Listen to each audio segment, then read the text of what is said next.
안녕하세요. 여러분 모두 건강하고 일터에서 행운이 가득하길 바랍니다. 새로운 영상 알림을 받고 싶으시면 구독과 알림 설정 꼭 해주세요. 손흥민이 활약하는 잉글랜드 프리미어리그 토트넘에 막대한 재산이 이적됐다. 오일머니는 맨체스터를 떠나 영국뿐 아니라 유럽 전역의 축구팀과 경쟁할 수 있는 수준으로 생고기 수준을 끌어올렸다.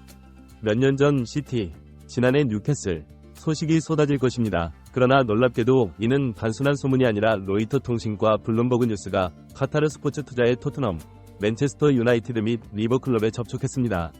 현 파리 생제르맹 구단주인 카타르 국부펀드 자회사가 투자에 나섰다. 우리는 QSI 회장 서카라피가 해당 국가에 직접 연락하는 레벨 9 가능성에 대해 논의하고 있다고 보고했습니다. 모두 손흥민과 관련된 축구팀이다. 그가 이미 소유하고 있는 파리 생제르맹은 수년 동안 그곳에 있었습니다. 오랫동안 손흥민을 탐하고 지금도 노골적으로 원하는 팀이다. 리버풀은 구단 사령탑을 중심으로 언제든지 손흥민을 영입하겠다는 의향을 보이고 있기 때문에 오늘날 석유로 흘러드는 돈의 흐름에 따라 토트넘은 카타르나 사우디아라비아 구급으로 변할 수도 있다. 다양한 소식, 무슨 일이 있어도 결국 토트넘과 재계약을 하게 될 것이고, 이런 대우를 받으면 차라리 남쪽으로 가겠다는 손흥민의 방향에 대해 말씀드리고 싶습니다. 리그를 하고 수천억 원을 모으세요. 잠시 후 강화면 기자간담회를 구독하세요. 사우디아라비아 리그 9위 팀과 사우디 오일머니 클럽들이 노골적인 애정을 드러낸 것으로 알려졌다. 특히 사우디아라비아 아리티 대학은 지난해 여름부터 구체적인 투자를 제안해왔으며 손흥민과 리버풀은 살라의 동료 역할을 꿈꾸는 것으로 전해진다.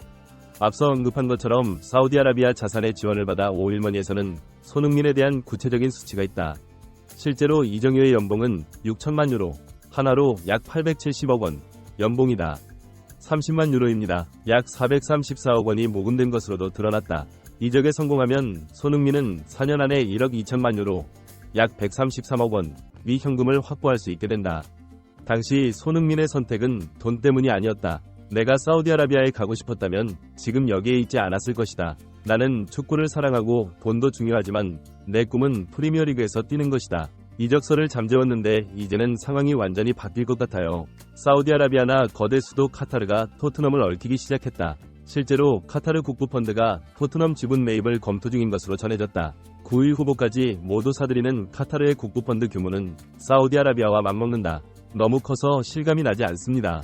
그리고 이 소식이 미국 언론에 보도됐습니다. CBS 스포츠를 통해 처음 세상에 보도된 벤 제이콥스 기자는 소셜미디어를 통해 카타르의 한 스포츠 투자 회사가 올해 투자할 새로운 팀을 찾고 있다고 밝혔고, 구단주는 카타르 국부펀드 회장이자 토트넘 레비 회장이다.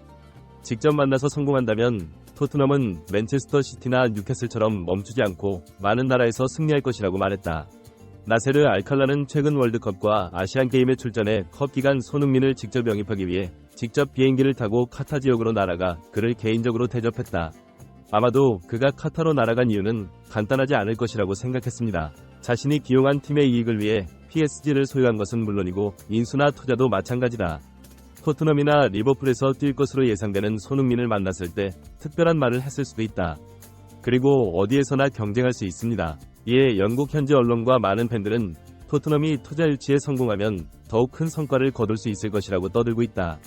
늘 비싼 스타 선수보다 비용 절감 능력이 뛰어난 선수를 우선시하고 나중에 영입할 때 넉넉한 연봉으로 유지하기 때문에 국내 팬들이 짠놈이라 불릴 정도로 투자하는 사람. 경제 운용에 매우 유용하며 챔피언스 리그와 같은 주요 토너먼트에서 우승할 수 있는 최고 수준의 플레이어로 구성된 팀을 구성하는 것은 상상하기 어렵습니다. 이는 이전 코치들의 불만이기도 했다. 아랍 국가의 예상치 못한 투자는 토트넘에게 큰 이득이다. 물론 이는 아직 확인되지 않았지만 분명한 것은 중동 수도가 프리미어리그 복귀의 걸림돌에 부딪혔다는 점이다. 평범한 선수들로 구성된 팀이고 재정적 문제로 인해 막바지 명단으로 인해 항상 타의 추종을 불허하고 리그 성적도 변동이 심한 점을 고려하면 매우 매력적인 투자처가 될 수 있으며 구매 가능성이 가장 높습니다. 하위권 팀에 비해 상대적으로 적은 지원량으로도 우승까지 갈 수 있는 결과를 만들어낼 수 있기 때문이다. 게다가 손흥민이라는 눈에 띄는 스타도 있다. 가장 큰 매력은 재단 이사장이 손흥민을 직접 만났다는 점이다.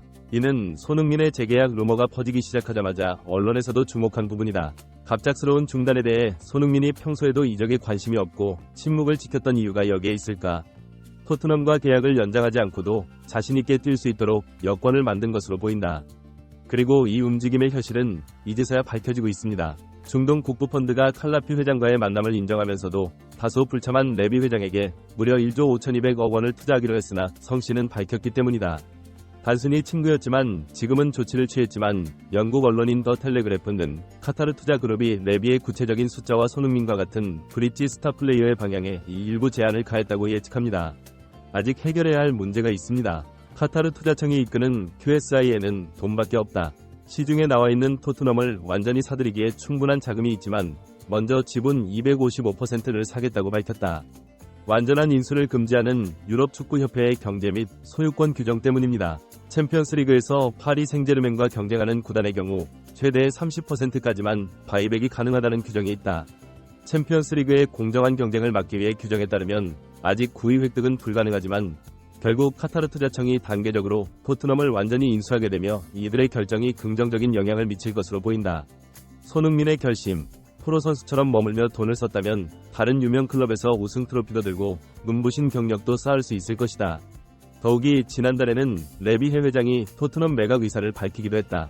레비는 5월 21일 블룸버그와의 인터뷰에서 토트넘 구단주들이 2001년부터 소유해온 클럽을 매각할 의사가 있으며 이사회와 자문단이 구단의 이익이 된다면 언제든지 매각할 수 있다고 말했다. 우리는 열겠다고 진지하게 말했습니다. 실제로 토트넘은 지난 겨울 판매 제의를 거절한 것으로도 알려져 있다. 아마도 수치에 만족하지 못했기 때문일 것이다. 그뿐만 아니라 이제는 그것을 팔아야 합니다. 손흥민이 소속된 사우디아라비아 구팀의 경우 사우디아라비아가 스타들에게 제공하는 금액이 어마어마한데도 팬들과 전문가들은 이제 해야 할 때라는 의견이 나오고 있다. 이는 사우디 와카타가 9위 자리를 놓고 협상하는 과정에서 도움이 될 카드다. 그리고 기존의 아이콘으로 꼽히는 클롭 감독이 떠난 리버풀에서도 같은 상황이 벌어졌다. 올여름 사우디아라비아 내셔널 챔피언십에 손흥민과 동갑내기 에이스인 모하메드 살라를 팔 계획이다. 살라의 사우디아라비아 이적료는 1억 원이다. 리버풀이 175억 원 이상을 받을 것이라는 소문이 돌고 있다. 전설적인 스티브 니콜도 이에 동의합니다. 만약 리버풀이 살라에게 1억 파운드를 받는다면 리버풀은 받아들일 것이고 리버풀도 거의 확실히 받아들일 것입니다. 떨쳐내기 힘들다고 당연하게 말하는데 똑같은 일이 일어납니다. 토트넘 손흥민은 1년 계약 연장 조항으로 인해 다음 시즌에도 토트넘에 남을 수 있지만 계약이 만료되면 토트넘은 손흥민을 팔 수도 있다. 그리고 그런 상황에서 손흥민은 팔릴 준비가 되어 있었다. 토트넘도 그렇게 하고 있는 것 같다. 토트넘은 사우디아라비아가 프리미어리그 스타인 첼시와 울버햄튼에게 거액의 이적료를 지불하는 것을 보고 노년의 손흥민을 사우디아라비아에 팔고 싶어 할 수도 있다. 나도 그러고 싶다. 그럼에도 불구하고 토트넘에 살아있는 전설이 된 손흥민은 박사우 코치와 함께 다음 시즌 토트넘에서 첫 트로피에 도전한다. 당연히 소희가 핵심이겠죠. 다음 시즌 토트넘의 공격도 마찬가지다. 하지만 이적의 세계에서는 어떤 일이 일어날지 알 수 없고 그런 흥미로운 기회도 없습니다. 토트넘은 소위 신찬을 많이 띄웠다. 손흥민을 기용하면 어떤 추가 혜택을 얻을 수 있는지 주판놀이를 하고 있다. 물론 상황이 어떻게 되든 저희 마음은 손이와 똑같으니 몸과 마음의 건강을 잘 챙기시기 바랍니다. 즐겁게 축구하세요. 오늘 준비한 영상은 이것으로 끝입니다. 강화면 리캡의 좋아요와 구독 부탁드립니다. 오늘도 시청해주셔서 감사합니다.